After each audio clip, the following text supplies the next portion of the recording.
এইটাও সম্ভব?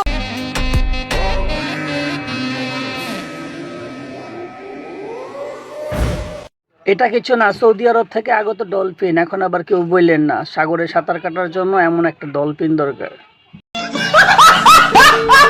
কথায় বলে চাল পুরনো হলে নাকি ভাতে বাড়ে, আর বউ পুরনো হলে নাকি ওজনে বাড়ে। এতদিনে তার প্রমাণ পেলাম। ये सब क्या देखना पड़ रहा है? अच्छा है मैं अंधा हूँ।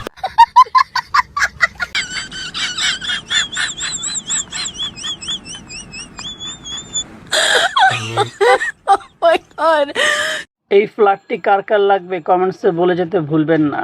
অবশ্যই মোবাইল নাম্বার দিয়ে যাবেন কিন্তু। সুপ্রিয় দেশবাসী, আমি কিন্তু এই মুহূর্তে একটা হিন্দু বাড়িতে আছি, যে বাড়িটি মনোহরগঞ্জের ডাক্তার বাড়ি হিসেবে পরিচিত। তো আপনারা জানেন যে আমরা এখানে কিন্তু দাওয়াতি मुरब्बी मुरब्बी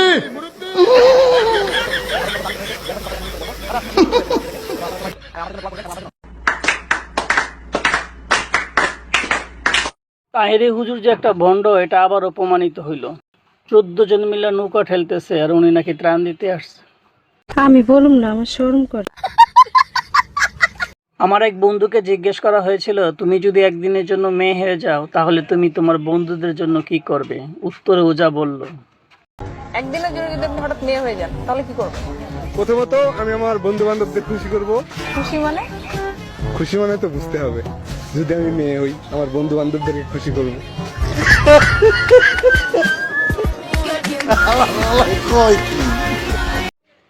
এবার আসুন ডাবল টাইমিং নিয়ে ওমর ভাই কি বলে শুনি। এখনকার পোলাপান নাকি ডাবল টাইমিং করে,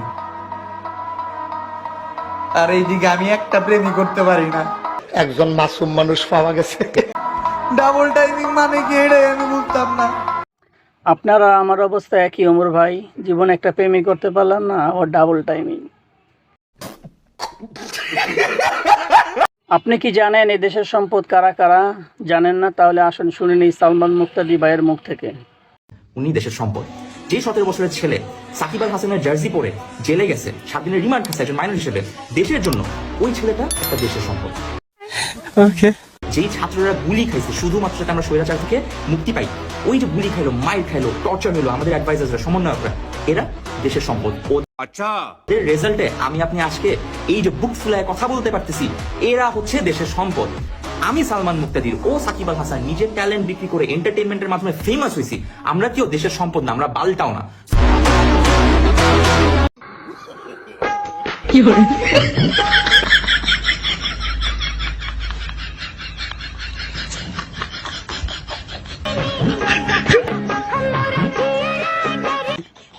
পরিস্থিতি যেমনই হোক না কেন, একটা রিলস ভিডিও কিন্তু বানাতেই হবে, যেভাবেই হোক।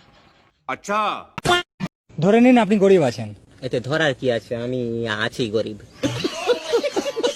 মেনে নিন যে আপনার সাথে কোনো মেয়ে রিলেশনশিপে আছে, তো সে আপনার সাথে রিলেশনশিপে কেন থাকবে?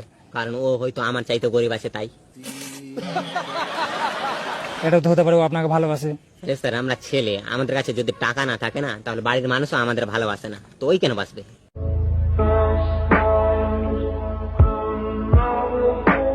এগুলো কিন্তু সঠিক। ছেলেরা চোখের জল নিয়ে মুখে হাসি দেখায়, কারণ তাদের কাঁদতে মানা।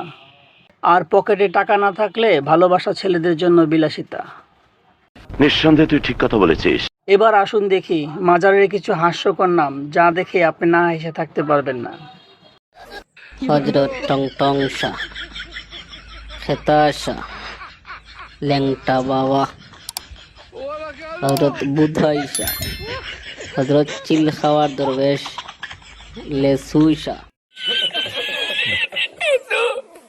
এখন তোমাকে আমি একটু বলতে পারি যে আমি বিয়ে ব্যাপারটা অতটা পছন্দ করি না। আচ্ছা, আমি ঘুম থেকে উঠি, কোনো টাইম নেই, একটাই উঠছি, দুটোই উঠছি, বিকাল 5টাতেও ঘুম থেকে উঠি। আমি এইটাও সম্ভব? আমি এখন চিন্তা করি, আমি শ্বশুরবাড়ি থেকে যদি 5টায় ঘুম থেকে উঠি এবং 5টায় ঘুম থেকে উঠে আমি ফ্রেশ হয়ে আমি 5টা থেকেও লাঞ্চ করি না, কিন্তু আমার ওটা লাঞ্চ টাইম, তখন আমি গিয়ে লাঞ্চ করি, লাঞ্চ করে আবার শুয়ে পড়ি। আবার মনে করো আমার উঠতে মন চাই, কি করবো, আমি একটু গান শুনি, বা রুম থেকেই বের হই না, বা একটু গিয়ে কারোর সাথে গল্প করি, মন ছিল বের হয়ে গেলাম। তো এরকম ব্যাপারটা আমারই চলছে। তো এই ব্যাপারটা শ্বশুরবাড়ি মেনে নেবে? সত্য বলা মেয়ে মানুষ আমার জীবনে আমি দেখিনি। ঠিকই আছে আপা, আপনি বিয়ে না করাই উচিত।